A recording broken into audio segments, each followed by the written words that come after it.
usando meu desodorante? Não, tô usando o meu. É um desodorante feminino? É de chocolate. Se quiser cheirar, pode chegar mais perto. Olá! E aí, como é que vão vocês, pessoal? Quando começa assim, é porque vai render. Tá começando agora mais um episódio do Bobobobobi Fast Podcast. Como sempre, eu sou a Giovana. E eu sou a Luísa. E vocês sabem que se vocês querem ser os primeiros, precisam ser rápidos e cheirosos. eu espero que o pessoal pegue a nossa referência. Não, vamos pegar sim. Na Leclerc última... nos representou. A reação do Leclerc não foi só ótima. No P3. Pra quem não sabe, antes da conferência Aí eu amei que já começou caótico. Amei. Na conferência pós-corrida de Barcelona, teve esse momento do Lando intrigado. O pódio esteve nessa conferência, por óbvio. Obviamente, e o Lando se sentiu muito intrigado pelo cheiro do desodorante do Piastri, e a gente quis homenagear esse momento, especialmente nesse episódio em que a gente vai falar de carisma, né? Eu acho que cada um de seu jeito. Tá? Eu amei. O carisma está no grid. O carisma está no grid, tu não acha?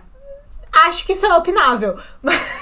Não, a presença eu acho que ela não. Eu acho que sim, não. Mas aí depende se tá em todos os lugares, se tá mais em alguns do que em outros. E às vezes pode ser o carisma, a falta de carisma. Sim. Tá, mas ó, tem uma coisa que eu acho que é muito legal da gente considerar, que os pilotos, eles são formados desde muito pequenininhos dentro dessa sua profissão. Sim. E eu acho que por isso eles são merecedores de serem comparados aos divos pop. Porque são duas profissões que têm uma coisa muito interessante em comum. O quê? Uma não, muitas. Mas assim, eu acho que tem esse aspecto do carisma, que é uma coisa essencial pra profissão. Pros divos pop, com certeza. Pros pilotos, cada vez mais importante. Talvez não seja tão óbvio, mas a gente repara que cada vez mais não é só o que eles fazem na pista que importa. O carisma tem um peso muito grande. Mas eu acho que são duas profissões que não só... quando muito pequenos, esses talentos ainda são... cobrados de carisma e performance e resultados, mas também essas personalidades, elas são amadurecidas diante da opinião pública. E eu acho que isso é uma coisa que impacta muito no carisma ou não da pessoa.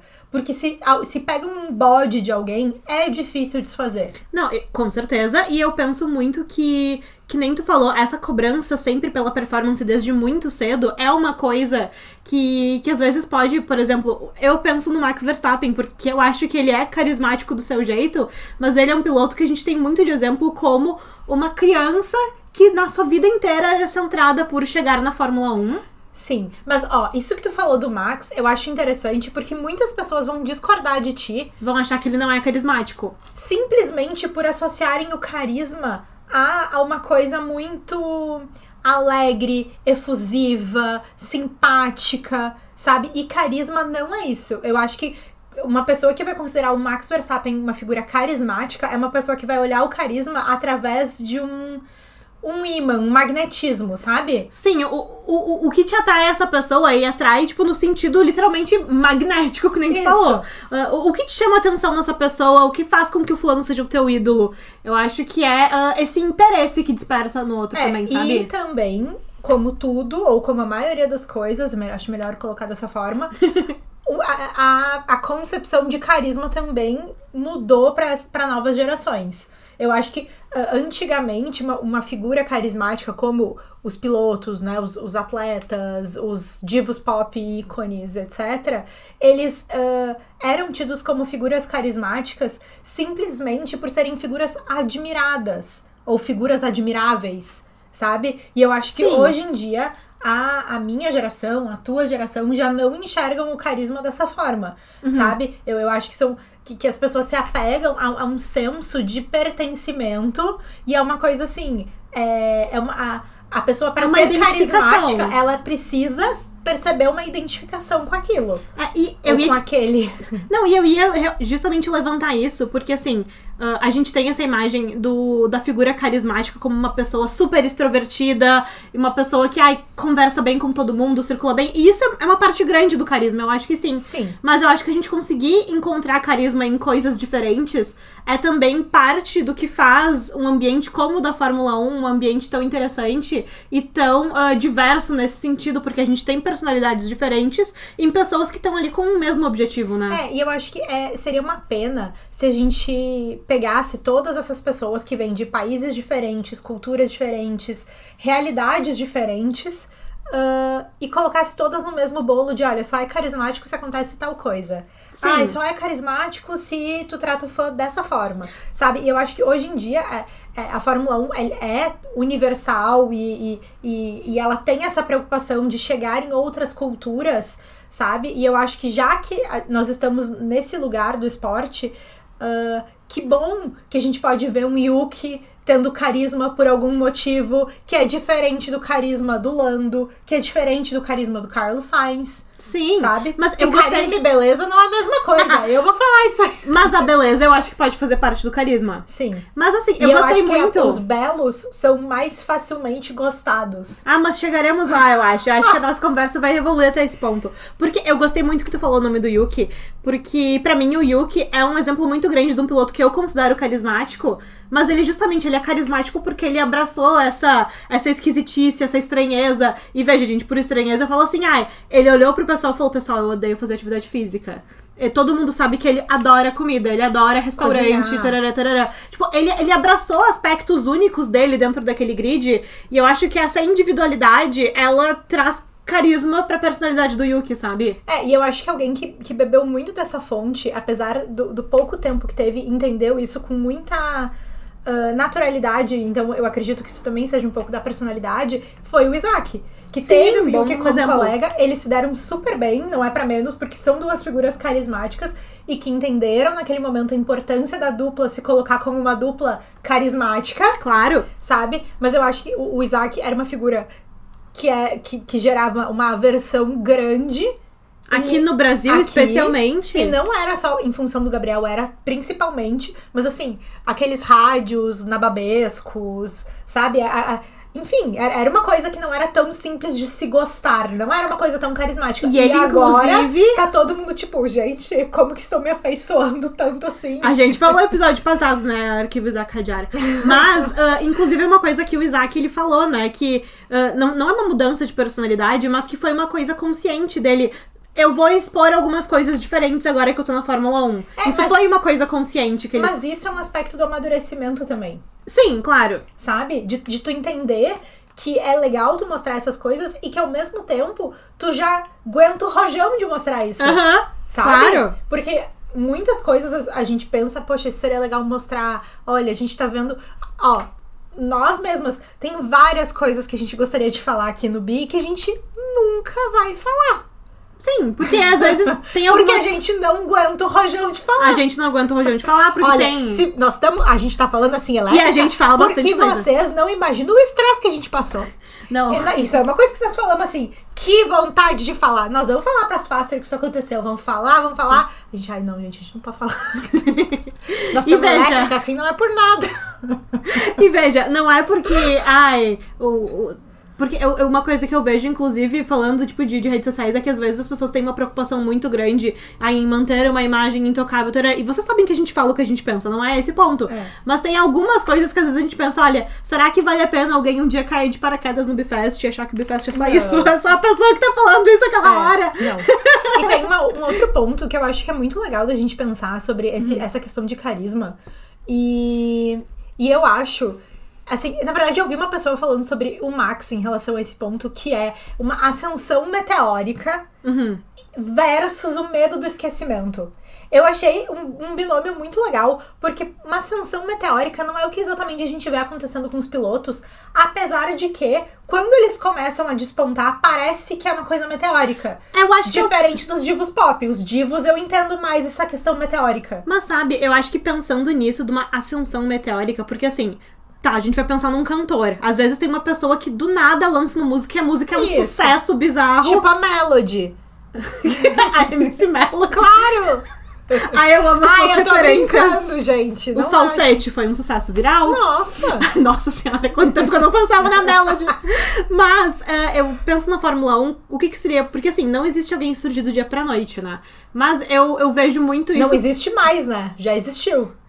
Sim, porque agora... que nem tu muito bem apontou agora, a gente tem um caminho muito específico e muito bem traçado sobre por onde um piloto precisa passar para chegar na Fórmula 1. A gente sabe que antes ele tem a Fórmula 2, antes tem a Fórmula 3, uma época tinha a Fórmula Renault, Fórmula 4, enfim, outras categorias. Sim. Mas você conhece o montante do investimento, quem são as equipes que podem contribuir, né? Exatamente, quais são os caminhos que o fulano pode percorrer. Mas, por exemplo, o Schumacher é um piloto que antes da Fórmula 1 ele competia em carros esportivos. Sim. Que nem tu falou da ascensão meteórica e o Kimi Raikkonen famosamente correu 23 corridas antes de chegar na Fórmula 1. Isso é muito pouco. Isso é muito pouco, não é nem um ano de calendário.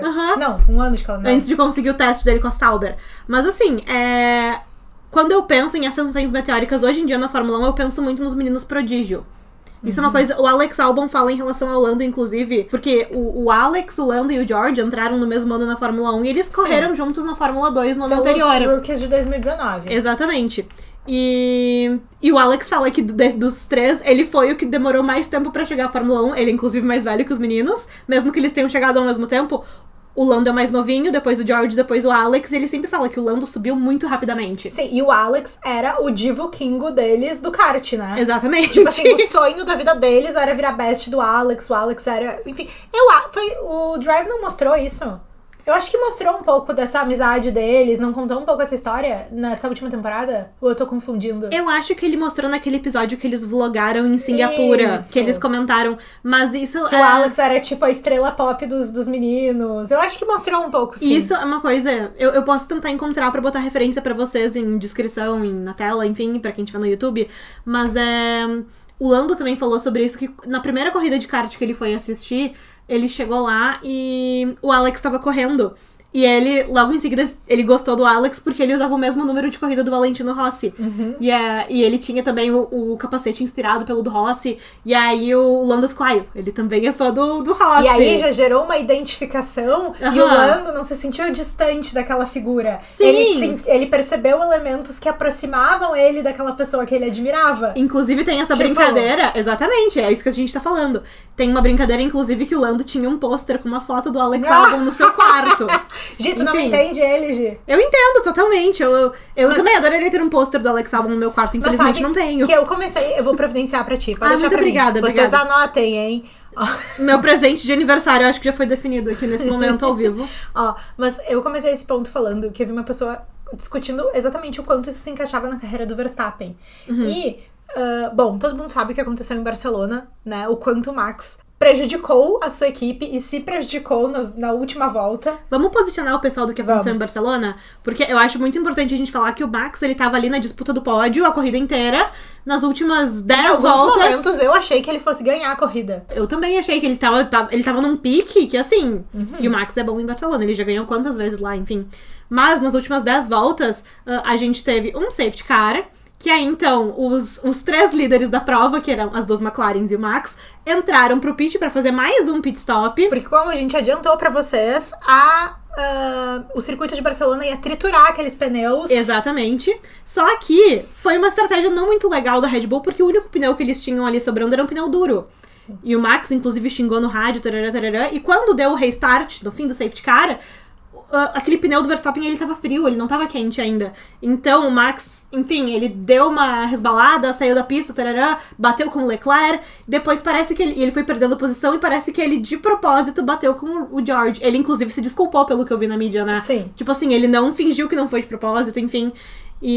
Só que esse é um temperamento do Max esquentadinho, que tava frustrado ali, no fim ele recebeu uma penalidade, caiu de posições. O antigo Mad Max. O antigo Mad Max, que a gente falou sobre isso, inclusive, mas muita gente falou, o Max mudou. Não, o Max não mudou, é que ele tava tão confortável ali na frente, ele não tinha por que fazer isso, né? As circunstâncias mudaram, né? Exatamente. E aí eu vi uma pessoa falando especificamente sobre o quanto ele retornar a essa postura seria...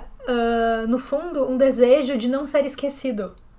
O quanto ele sentia que era necessário ele se impor na pista, como ele se impôs em Barcelona, mesmo sabendo que ele ia tomar uma punição, mesmo sabendo que ele poderia colocar um colega pra fora da pista, mesmo sabendo que ele poderia ele mesmo sair pra fora, a depender de como seria o acidente, a batida, sei lá, sabe? E ainda assim, ele...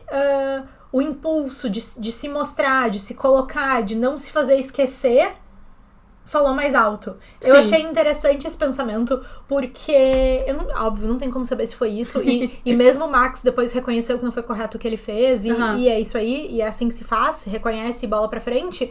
Mas me chama a atenção o quanto faria sentido que esse desejo de se colocar e de se fazer lembrar, sabe? Claro. Enfim, eu achei que fez sentido de uma certa forma. Não, eu entendo, e eu tenho um pouco de resistência na minha cabeça de pensar no Max como essa figura, porque na minha cabeça é um piloto que não gostaria de ser esquecido, é um piloto que gostaria de ser lembrado. É uma pessoa, às vezes, não vou dizer egóica, mas uma pessoa que, se preocupa com o seu legado, com a sua imagem, e às vezes esse não é necessariamente o estereótipo que a gente associa com o Max. Sim. Mas isso me lembra muito de uma entrevista do Vettel. E eu acho que ele não tava nem na Aston Martin ainda. Eu acho que fazia o quê? Um episódio que o Seb não aparecia? Volta e meia aparece aqui o moço das abelhas. Mas eu acho que ele não tava nem na Aston Martin. Eu acho que era tipo assim, na era flop da Ferrari. Que foi o quê? Basicamente toda a era dele na Ferrari. Mentira, brincadeira. Seb fans, Vettel my angel, não me cancele. Mas, enfim, não foi muito legal na Ferrari. Mas foi um momento em que a carreira dele não tava mais no auge que ela um dia esteve na Red Bull. E foi uma entrevista com o Martin Brundle, se não me engano, que inclusive ele foi perguntado como o Seb gostaria de ser lembrado na Fórmula 1. Que seria uma pergunta meio normal, concorda? Sim, concordo. E o Seb falou que ele achava que ele não seria lembrado e que por ele tava tudo bem. Ai, gente! Que por ele tava tudo bem. Inclusive, eu conto pra vocês, porque eu não tenho vergonha de falar que eu sou uma fã da internet, que eu vi isso num recorte, num edit do TikTok, em que a pessoa, depois desse recorte do Seb falando que achava que não seria lembrado, que ele não teria um impacto grande na Fórmula 1, teve uma coletânea de vários pilotos. Ai, Sebastian! Vários pilotos jovens fazendo o número 1 com o dedo depois de ganhar uma corrida. Tá aí o Bibi usando o 5 também, um grande fã do Vettel. Mas enfim, o número 1 acho que é um símbolo muito legal, porque obviamente ele não foi o primeiro, mas ele meio que se consagrou fazendo o número 1 com o dedo quando vencia. Ficou muito marcado, né? E é algo que as gerações novas que estão correndo agora, que é o pessoal que cresceu vendo ele correr, acho que ficou muito presente nas pessoas isso, sabe? Então, basicamente, era um edit, tipo assim, passando um paninho pro Seb ali. Mas eu achei muito interessante de pensar que num momento ruim da carreira, ele falou que ele não se importaria de não ser lembrado. Quase como que passando um pano caso ele realmente não fosse, sabe? Tipo assim, gente, eu não ligo pra isso.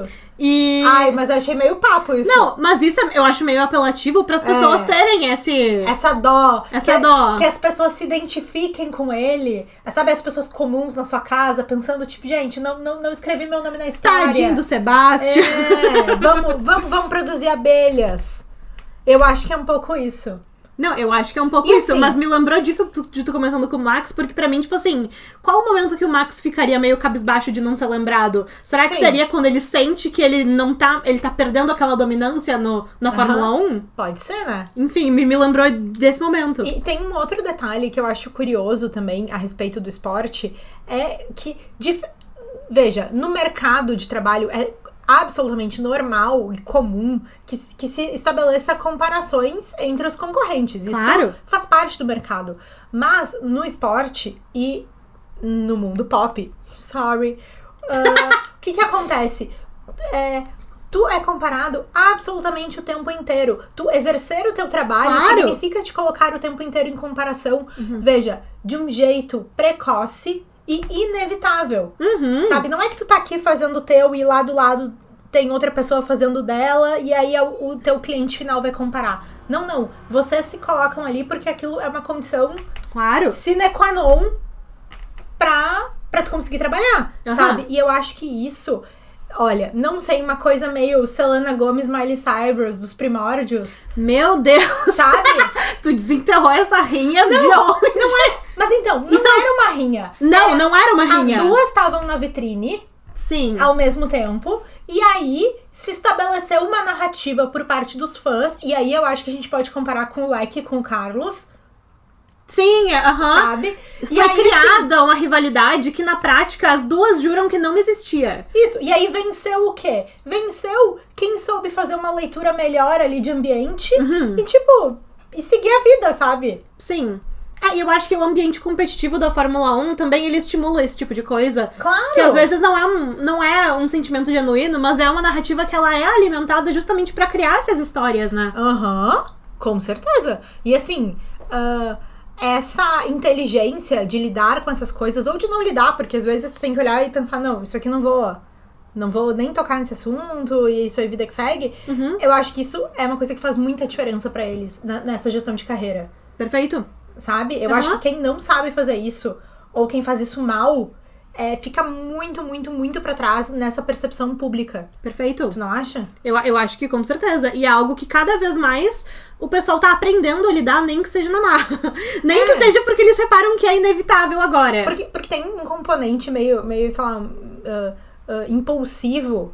Que eu entendo, assim, tudo bem, pode ser um bom organizador de carreiras, sabe? É uma gurizada que muito jovem já vai começar a pensar no que quer, como que quer fazer, aonde que vai chegar. E isso pode ser muito bom, sabe? Mas ao mesmo tempo são crianças tomando decisões. De adulto. Claro. Sabe? E nem mesmo nós adultos sabemos tomar decisões, assim, corretas. E tu vê o crescimento dessas crianças ou desses jovens, né?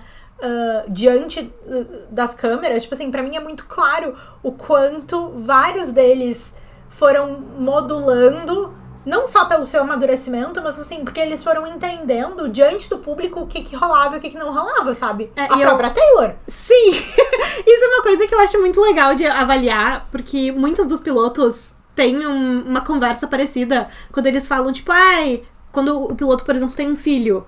Tipo assim, vários deles têm muita resistência em falar, tipo, nossa, sim, vou incentivar muito que ele seja piloto como eu. O Vettel, com certeza, aquela terceira criança que nasceu, que eles não revelaram nem se é menino ou menina, com certeza é um menino, e eles estão segurando pra não cair toda a pressão do próximo piloto, do próximo campeão, do não sei o quê. Pra não bater a build ali na porta do Vettel. Porque as meninas todo mundo conhece, aparecem, né, etc. Ou pelo menos até um determinado momento apareciam. E ele fala das meninas, das filhas, nananana. Sim. Com certeza. Mas, e vários deles têm... Eu acho muito legal da gente pensar, porque tem uma entrevista muito conhecida que é do Schumacher com o Jos Verstappen, que eles foram colegas de equipe. Que dupla. E os dois tiveram um filho meio que na mesma época. Sim. E então eles comentando, tipo assim, uma brincadeira numa boa, assim, que nem qualquer um esperaria que acontecesse. Uma brincadeira numa boa com o Jos. Com o Jos. Não entendi. Não, mas falando, sim, com certeza um dia eles vão competir os dois. Vão competir um com o outro, tarará, tarará. Mas eu esperava que viria o Max Verstappen e o Mick Schumacher, né?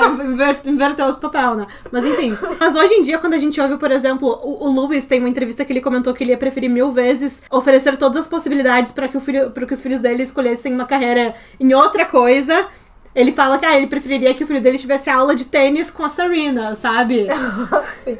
Também não é de se jogar fora. Não é de se jogar fora. Fala sério. Mas eu acho muito interessante pensar nisso, porque eu tenho muitas opiniões sobre crianças prodígio. Não porque eu fui uma, gente, nunca fui. Mas porque... Mais ou menos. Não, nunca fui. Mas tu era tida como uma. Não, mas é porque eu tocava violino quando eu era criança. Sim. E assim, na minha família sempre teve uma postura muito legal sobre isso, porque eu comecei com 6 anos de idade. E tu começou porque tu quis começar, né? Sim, tu te não teve uma pressão familiar nem nada assim. E sempre foi uma coisa, tipo assim, pra ser uma coisa legal. Nunca teve essa pressão de ser a melhor, de isso virar uma carreira ou sei lá o quê. Mas, por fazer aula de música, eu convivia com várias outras pessoas que tinham essa pressão.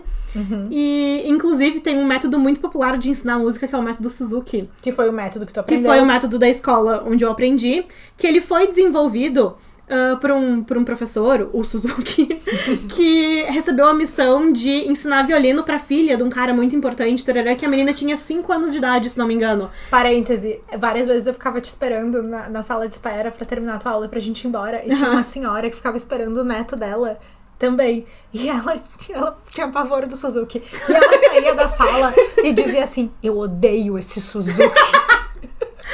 Mas eu odeio, era muito engraçado. Não, e esse método ele foi desenvolvido justamente com o objetivo de conseguir ensinar crianças mais jovens do que na época se era habitual de ensinar. Sim. Na época, enfim, tinha que ser maiorzinho pra tu começar a aprender um instrumento, enfim. E especialmente porque, sei lá, um violino, o violoncelo também era pelo Suzuki? Sim, sim. Tipo, são instrumentos que são instrumentos difíceis de aprender a tocar. Sim, ponto. E assim, a escola era uma escola em Porto Alegre, tipo assim, não era um instituto Suzuki super renomado, enfim. Sim. Mas se alguém tiver curiosidade, procure na internet vídeo, porque assim, vocês vão encontrar criança tipo de 2 anos tocando violino muito bem, sabe? Inclusive, tipo, na escola, os violinos... Tinha violoncelo também, mas os violinos eram os carros-chefes. Sim. E sim, a apresentação de final de ano, conforme iam mudando as músicas, e as músicas iam ficando mais fáceis de tocar, e aumentando o grupo. Tipo, terminava a apresentação, tinha sem brincadeira 300 crianças tocando violino. Sim,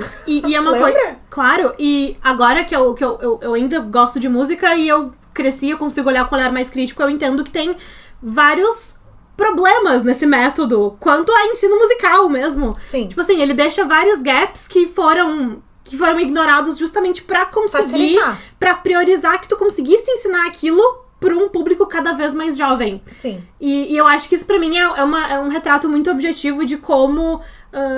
às vezes a nossa sociedade tem essa obsessão, valoriza demais, o prodígio, nossa, ele com não sei quantos anos já fez aquilo, tarará, tarará. Sim. E isso, às vezes, faz mais mal do que bem, quando a gente olha a longo prazo. E eu vejo muito isso na Fórmula 1.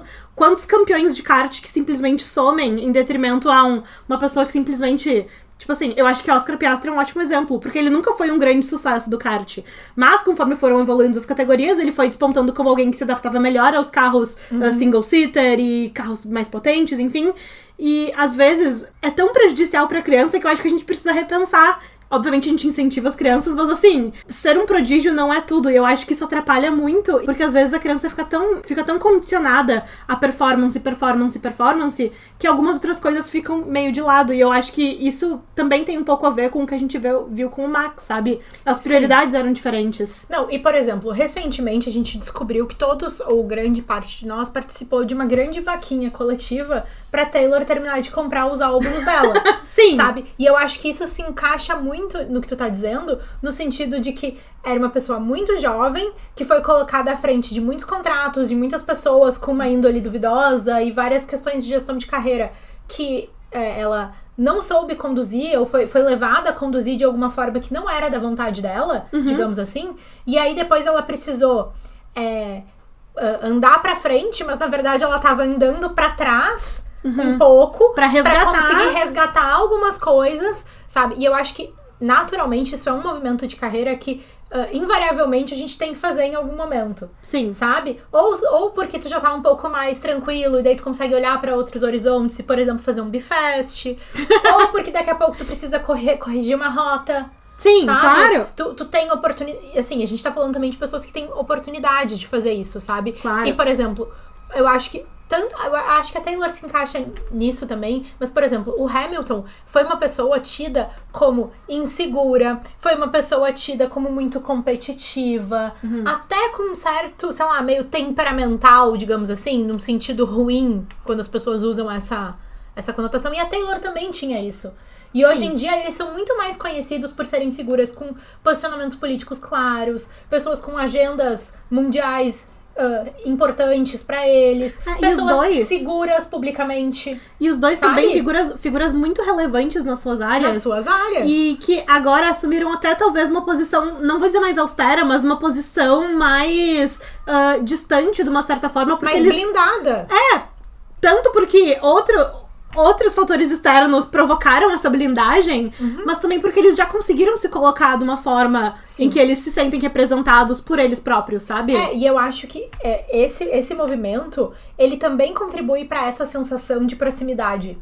Sim. Sabe? Porque em todo momento tu consegue olhar e entender, poxa, essa pessoa aqui precisou refazer tal coisa. Essa pessoa aqui voltou um pouquinho, sabe? Tipo assim, ela desacelerou aqui porque ela precisava, sabe? Enfim, eu acho que essas coisas também trabalham no carisma, porque poderiam ser duas pessoas não consideradas carismáticas. Sim. Tanto como eu tenho certeza que muitos haters consideram não carismáticos. Claro, porque são pessoas que viveram as suas eras, Taylor Swift, Lewis Hamilton, diante do público.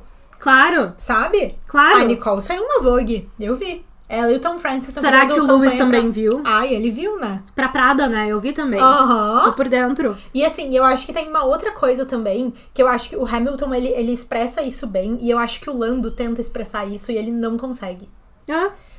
Porque o Hamilton, ele não sangra em tanque de tubarão, entendeu? E o Lando sangra. Sim, isso é verdade. Que é aquela coisa de expor a tua vulnerabilidade quando tu ainda não tá pronto pra falar sobre ela. sabe? E assim, porque hoje em dia é muito mais simples tu te conectar com as pessoas no momento em que tu te mostra como tu é. Sabe? Quais foram os teus erros, o que tu tá sentindo, sabe? Qual é a tua consideração pessoal sobre alguns pontos e não só profissional. Eu acho que eles também ficam super treinados de PR e não sei o quê. E assim, ai, sim, não, nananã. Tipo, veja, o Lando mesmo, ele tá muito mais treinadinho. Uhum. Tipo, perguntaram, ai, tu trouxe o teu amuleto da sorte? Não. Sabe? Uhum. Se fosse em outros tempos, não trouxe. Ele ia começar a rir. Eu não falo, não. E assim, ó, e tava o Carlos na mesma coletiva. Ele ia olhar pro Carlos... Que só faltou dar uma cambalhota de tanto que riu. Sim. Eu nem lembro quem era o outro, porque eu só fiquei olhando pros dois. E o Lando ficou tipo, não. E ele se manteve firme ali, entendeu? Sim. Isso é uma postura de alguém que tá recebendo um treinamento porque ele fazia muito, ele se expunha muito. E assim, e eu acho que erros e acertos, o Lando é uma pessoa que não é tida como tão carismática assim, porque as pessoas aproveitam quando ele fala das fragilidades dele e patifam. Uhum. E debocham. E aí, ai, não é que ele expõe a fragilidade dele, ai, que na verdade ele não tem nenhum controle emocional, né?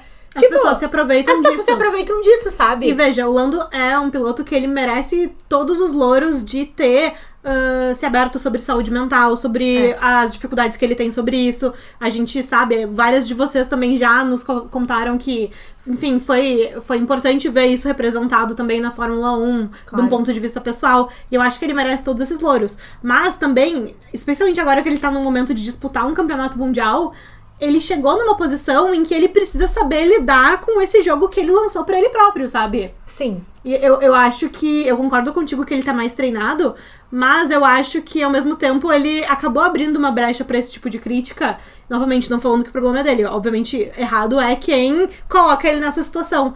Mas que é importante também a gente saber controlar a narrativa se a gente vai querer bancar de carismático, sabe? Sim. E eu não falo isso negativamente sobre o Lando, mas, em geral, eu acho que o carisma tem essa qualidade... Enfim, vamos pensar no que é carisma, né? Mas eu acho que carisma... Tem essa coisa autêntica. Ele tem sabe? uma autenticidade, mas eu acho que ele tem um aspecto de controle de narrativa também.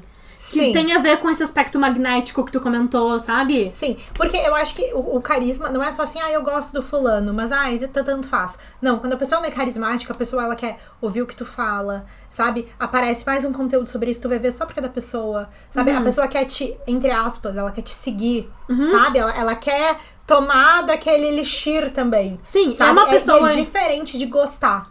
Perfeito, é uma pessoa que transmite segurança e veja, eu acho que essa função de controle de narrativa é algo que talvez fique um pouco difícil da gente pensar, mas eu penso muito na Taylor Swift quando a gente fala disso. Ah, mas o tempo todo.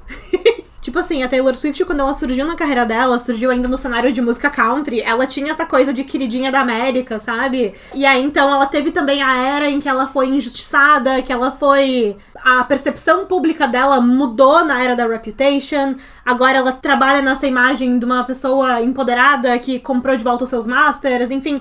E eu acho que isso é um mérito que a Taylor Swift tem, e que vários outros pilotos também têm, de conseguir criar a sua narrativa, de ser uma narrativa, não vou dizer convincente, mas algo que as pessoas aderem, porque faz parte do carisma dela como artista. Bom, falando nisso, então, vamos falar de quem? Carlos Sainz. Eu ouço toda essa o minuto descrição. dele. Eu ouço todos esses atributos de uma pessoa carismática. Qualidades. Com bom controle de narrativa. Em quem eu penso? Carlos Sainz. Está começando agora o Minuto Carlos Sainz. Olha só, pessoal. Ó, porque eu acho que o Carlos tem uma boa habilidade de fazer essa construção de narrativa, tu não acha? Eu acho que ele tem. Quando eu penso, eu acho que, obviamente, a gente pode atribuir o carisma do Carlos Sainz a várias coisas, como a Luísa poderia estar pra nós aqui. Mas eu poderia. Vocês preferem em ordem alfabética ou eu posso sim só falando... Ordem de importância, isso. Sim. Não, mas eu acho que o Carlos, um grande mérito que ele tem é... Eu considero que ele circula muito bem na Fórmula 1. O que eu quero dizer por circular?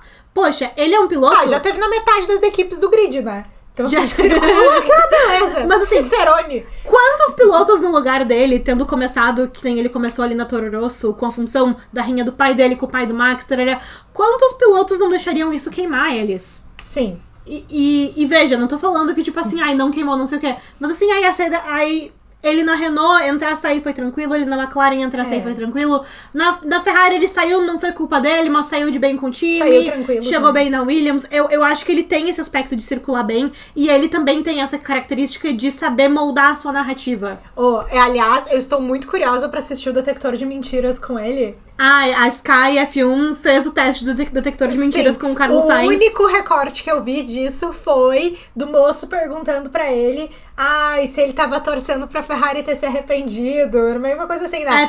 E ele falou que não. E o detector de mentiras tá mentindo. E aí ele cai na risada. Tipo, muito bom. Eu adoro. Vamos assistir juntas? Vamos, quando sair. Disseram que vai sair essa semana. Enfim, ansiosa. Imagina se sair antes do episódio entrar no ar, eu ponho ali. Isso. Boa. Mas assim, ao mesmo tempo, a Fórmula 1 é um esporte de elite, é um show de entretenimento e é um palco político também, se a gente for considerar as negociações e as circulações e tudo mais. Então a gente também poderia dizer que o carisma é uma boa moeda desse mercado. É uma moeda que muitas vezes, inclusive, se sobrepõe à própria, sei lá, habilidade pura de um piloto, por exemplo. Então, esse ponto que tu trouxe do Carlos, sobre ele circular bem nos ambientes e tal, eu acho que isso é muito importante. Eu acho que tem outros pilotos que já entenderam isso, eu vou falar de novo do Isaac Hadjar, mas eu acho que, no geral, vários deles estão entendendo que eles devem circular bem, e tem vários que já entenderam que não tem muito o que fazer, que eles estão meio presos ali onde eles estão. Sabe? Mas esse carisma dos bastidores, sabe? Eu fico pensando, tipo, poxa, a gente já imaginou que a dupla da Williams se daria bem, né? Eles têm um carisma, eles estão sabendo conduzir isso midiaticamente, tudo bem. Mas eu acredito que o bastidor não esteja tão ótimo. Não, eu concordo. Sabe? E eu acho que vai também de uma preocupação dos dois de demonstrar uma face. Não, exatamente, de entender a importância que a gente falou de mostrar uma certa face. Sim, agora, por exemplo, assim, o Lando não tá meio preso na McLaren? Eu acho que o Lando não circula bem nesse sentido. Eu acho. Sabe? Eu entendo o que tu quer dizer, e o Lando, ele, talvez a gente não repare, porque, enfim, na minha cabeça o Lando ainda é um novinho do grid, embora ele não seja necessariamente. Mas E se ele tá achando isso, ele tá errado. Não, ele não deve estar achando, porque o pessoal tá martelando, que o Piastri é mais novo. Vocês acham que o Lando fez a harmonização facial? Eu acho bem possível. A gente viu umas fotos.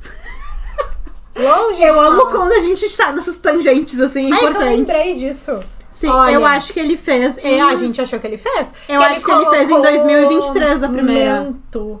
Acho que em 2023 veio a primeira. Enfim, sugestões da Giovana. E nos digam. Por exemplo, mas o Lando, eu acho que, por exemplo, assim, não seria qualquer chefe de equipe que se sentiria na liberdade de abordar um Lando. Pra, tipo, tu viria pra minha equipe? E as declarações do pai do Kimi sobre a Ferrari? Outro ótimo exemplo, porque, por exemplo... Porque o Kimi teria tudo a ver, né? O Kimi teria tudo a ver, um italiano na Ferrari. Inclusive, os... Lasciate lui cantare. E os tifosi das redes sociais estão toda hora, tipo, a nova esperança da Ferrari. Agora é o Kimi, segundo eles. Mas o pai do Kimi fez altas declarações sobre como eles falaram com a Ferrari quando o Kimi era mais jovem, mas no fim a Ferrari não deu a oportunidade, a Mercedes deu, e olha só como a gente tá agora. Sim, bem diferente da bem postura. assim que a gente tá. O pai do Kimi. Mas, diferente da postura do Piastri e do empresário dele, que viveram a mesma situação, não com a Ferrari, mas com a Red Bull. Mas eu acho isso. E a gestão deles é a seguinte: poxa, portas abertas. Não, exatamente. Entende? E eu acho isso muito legal, porque, por exemplo, o pai do Kimi, ele foi lá e falou: a Ferrari não nos quis e olha onde a gente tá agora. Isso é muito feio. Eu acho isso muito feio. Sabe por quê? Porque ele não precisava falar isso. Não precisava. Ele podia vencer calado, igual o George. Isso aí, o George é um ótimo exemplo. Daqui a pouco a gente vai ter que te dar um momento George Russell, um minuto George Russell. Tu poderia fazer um sticker pra nós, George? Vou fazer. Com O grande, como a gente fala.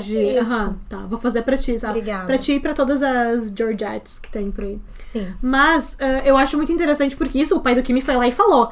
A questão do Oscar Piastri com a Red Bull é 100% uma narrativa criada pelo público. Porque, veja, depois que o empresário do Piastri não corria mais na Fórmula 1, ele seguiu sendo um atleta Red Bull, mesmo correndo com a Porsche na WEC, enfim. Sim. Ele seguiu nesse papel de embaixador da marca. O próprio Carlos Sainz Sênior, né? Que tem todo o Aue, enfim. Enfim, é uma narrativa 100%, tipo assim, o fulano nunca colocaria o Oscar na Red Bull. Colocaria pagando bem que mal tem. Colocaria e avisou as portas. A gente não pode... Nós não podemos ser ingênuos nesse sentido enfim, eu acho que... Não, olha, eu já falei pra vocês... Lawrence Stroll, o seu colega de academia pode virar a contratação mais cara da história da Fórmula 1. Isso é verdade, pra quem não sabe, foi uma amizade de academia que fez com que Ai, Lawrence Stroll Isso aí, contratasse... esse papo aí é um papo que eu não compro também. Tá, não foi o que fez, mas foi... Ai, não, mas é que assim... Também pro Lawrence ter de propósito descoberto onde é que foi a academia do Adrian Newey. E tu contar essa historinha, entendeu? Era meu colega de academia. Ai, o que me garante... sim. O que me garante... Ficaram tomando whey depois do treino, e aí de repente ocorreu pro Lawrence, e se fosse, hein? E o Adrian do outro lado da mesa, e se de repente, hein? Mandar proposta. Ai, gente, tá bom. Não, isso daí o Lawrence fez 2 dias de esteira ali na academia e já lançou ali, qual que é o teu e-mail? Isso. Estás aberto, amado? Mas eu acho isso muito, muito interessante, porque inclusive o Christian Horner confirmou pra nós, né? Veja só, Christian Horner. Veja só. Confirmou pra nós que ele teve a oportunidade de incluir o Oscar Piastri na sua academia júnior. Obviamente. E ele não quis. Mas obviamente, por quê? Porque o empresário do Piastri tentou. Então, é assim, óbvio, né, eu acho muito interessante porque são histórias parecidas, mas uma foi 100% gerada pelo público e outra foi provocada pela gente, né? Bom, vamos lá então agora. Eu tenho um detalhe muito importante pra te perguntar. Nessa equação, beleza importa?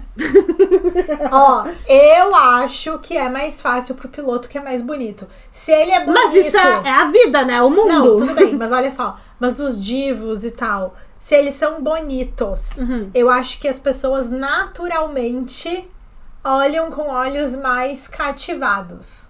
Mas com certeza. Não adianta também ser só um rostinho bonito. Rostinho bonito não ganha corrida. Veja o que aconteceu com o Carlos Sainz. Classificou em P18, tá? Terminou a corrida. Eu nem sei em que P que ele terminou a corrida. Eu nem vi. Não lembro. Olha só, isso aí é grande pra ti.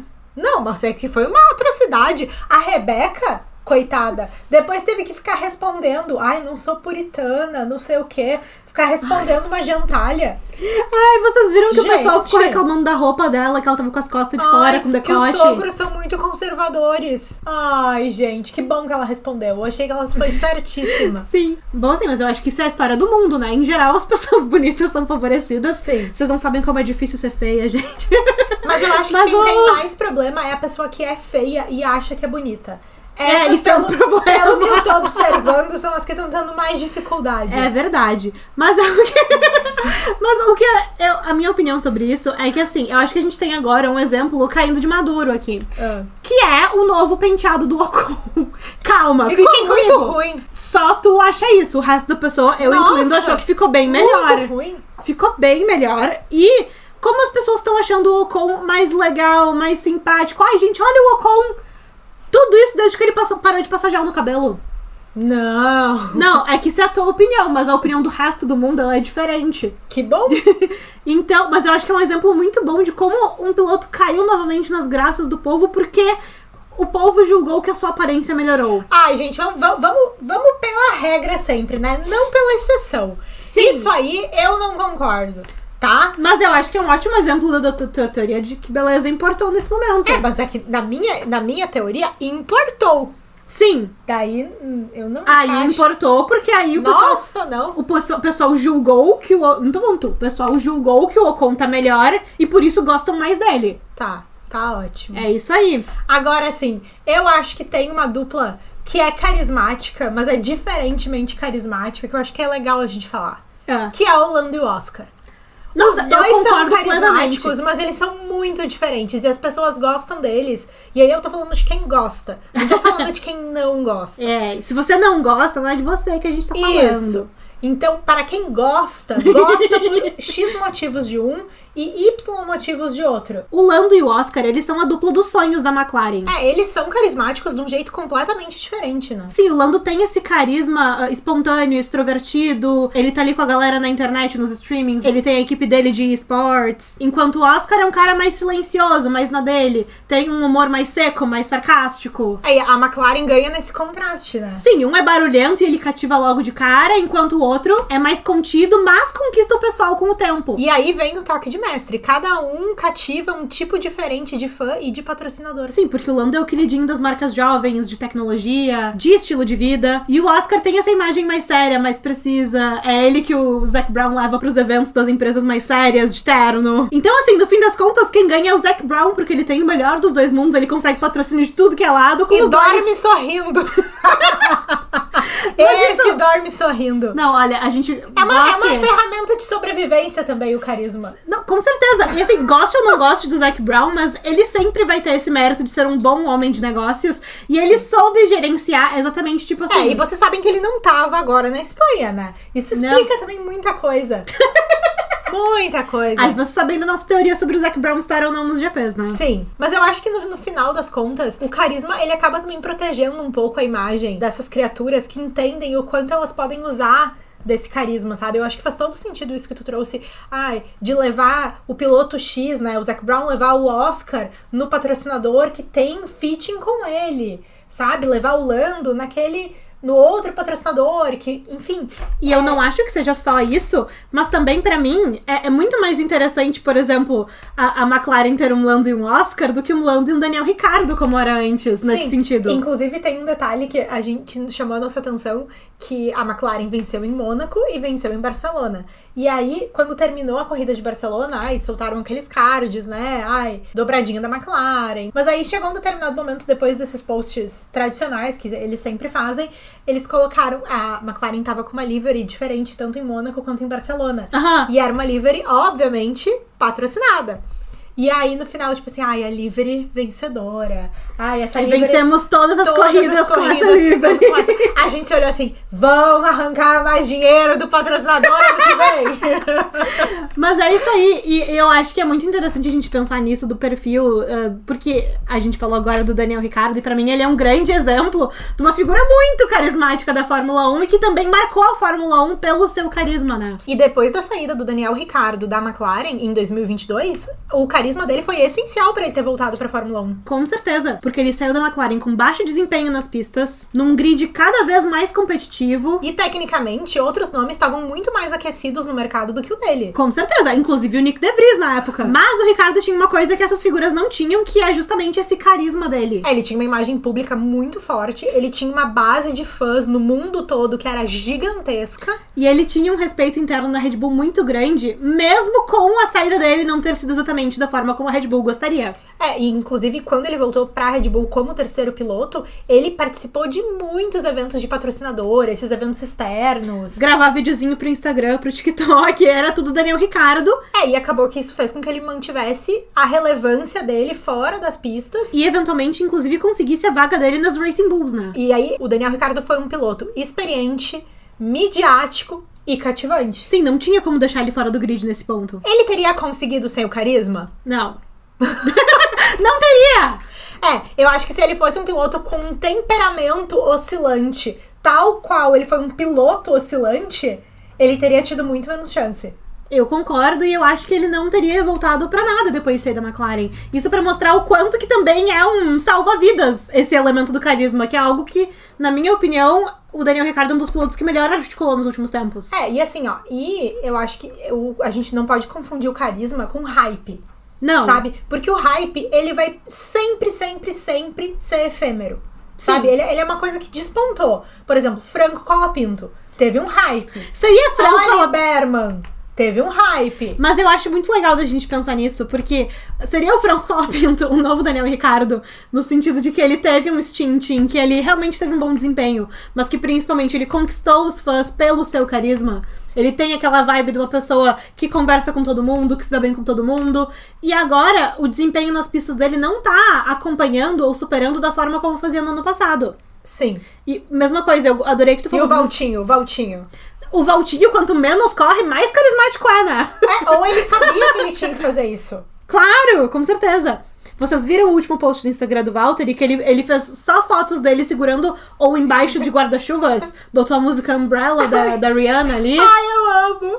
E assim, maravilhoso. Assim, ele deve ter muitas boas ideias. Eu acho que muitas das ideias do ano passado da Stake também eram dele. E o Toto deve podar 90%. O Toto podou o calendário? Oficialmente o Toto falou que podou. No artístico, né, gente? Ai, mas o que o Toto tem a ver com isso? Fica se metendo no negócio dos outros? Agora sim, ó, no artístico, carrossel de umbrellas, sabe? Piloto O mullet. que fica no grid só porque é muito querido, carismático, cativante. Agora sim, coloca uma piloto na Academy e veja ruir toda essa teoria do carisma. Mas isso é uma coisa que eu acho muito, não legal, mas é muito interessante, porque a gente tá aqui há sei lá quanto tempo falando de carisma, e tem uma certa fórmula, tem elementos em comum, mas isso fica completamente diferente quando a gente tá falando de mulheres. Completamente. E eu acho legal da gente olhar pras meninas da Academy pra pensar sobre isso, mas na real qualquer engenheira, mecânica, enfim.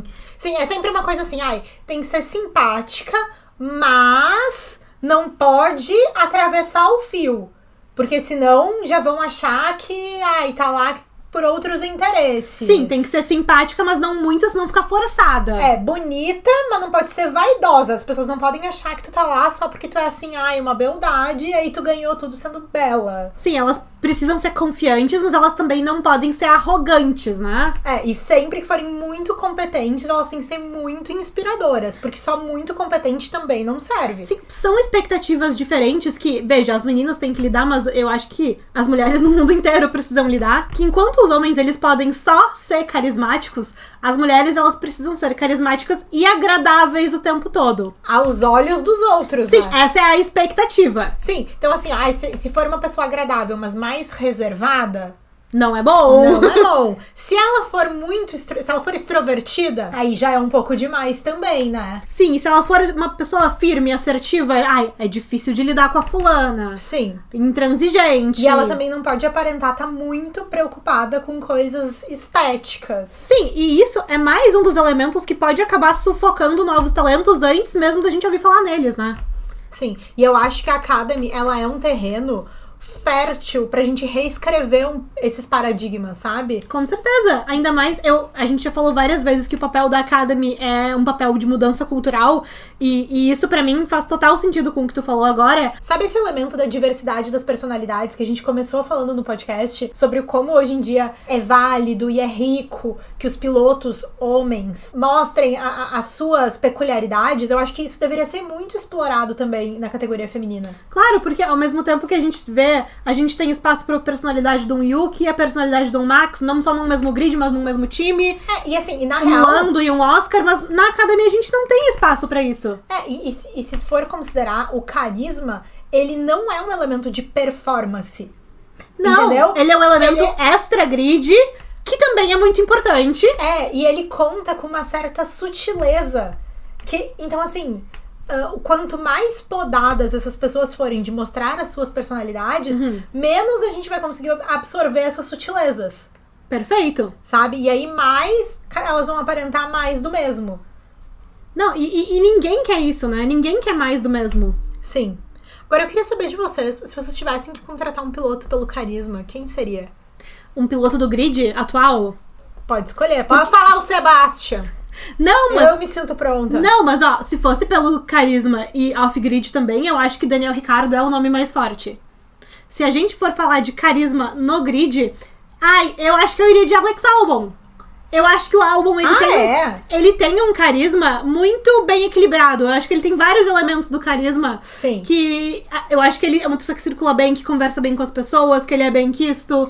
Se eu tivesse que contratar alguém do grid Carlos Sainz, por carisma, Fernando Alonso, brincadeira. Foi só pra descontrair, não é o Alonso. Eu contrataria o Isaac Hadjar. Por carisma. Por carisma. Sabe? Entendo. Gente, ele chamou um delivery lá pra ver o jogo do Paris Saint-Germain. Eu acho que era um pouco. Se fosse pelo carisma, alguém que está no grid, porque eu vou dizer uma coisa pra você, o Carlos Sainz é bonito. Eu acho que ele é carismático. Mas... ele controla a narrativa do jeito dele. Ele controla como ele quer. Que nem o Fernando Alonso. Vocês estão prontos pro Fernando Alonso? Me avisem quando quiserem ouvir Pode ele. começar, mas já tá quase terminando o episódio. Porque eu acho que nesse ponto, que a gente falou, eu também não contrataria o Fernando Alonso pelo quesito carisma. Ainda bem, nem tudo está perdido, pessoal. Performance também não contrataria. Mas eu acho que é um ponto muito legal disso que tu comentou, porque tu deu o exemplo do Carlos Sainz, que ele tem esse carisma de controlar a narrativa que não é necessariamente o carisma que tu contrataria se tu fosse escolher. Aham. E nisso de controlar a narrativa, quem melhor do que Fernando Alonso pra gente olhar? Não, e honestamente, também, ex da Taylor Swift, quem não sabe dessa história? Sim. Mas também... Tu não te orgulha que eu me vesti de Taylor Alonso? Por ti.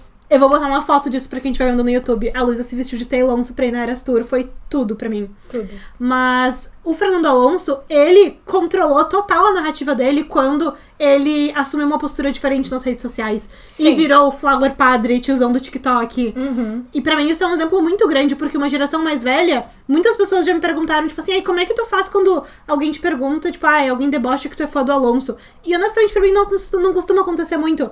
Mas Teve assim... só uma vez que um homem viu ela com o blusão da McLaren no Iguatemi. Lembra? E não gostou? Não gostou. Só que é do Hamilton, não é do Dois Alonso. trabalhos. Talvez ele fosse um fã do Massa, porque era 2008. Vamos, não sei, não sabemos. Mas muitas gerações mais velhas que pegaram ranço do Alonso por causa do Massa, por causa do Hamilton, ficam assim, nossa, como assim alguém é fã do Alonso? Uma menina brasileira, tarará, tarará. Mas a real é que esse pessoal sabe muito mudar a sua própria narrativa. Uhum. E isso faz parte do esporte também, porque eles estão numa fase diferente e é isso que temos. Entra no mérito de porque eu gosto dele mesmo nos tempos caóticos? Não entra. Mas é um ponto legal da gente olhar também. Sim, falando em Fernando Alonso caótico, tem alguma corrida aí pra recomendar pra rapaziada?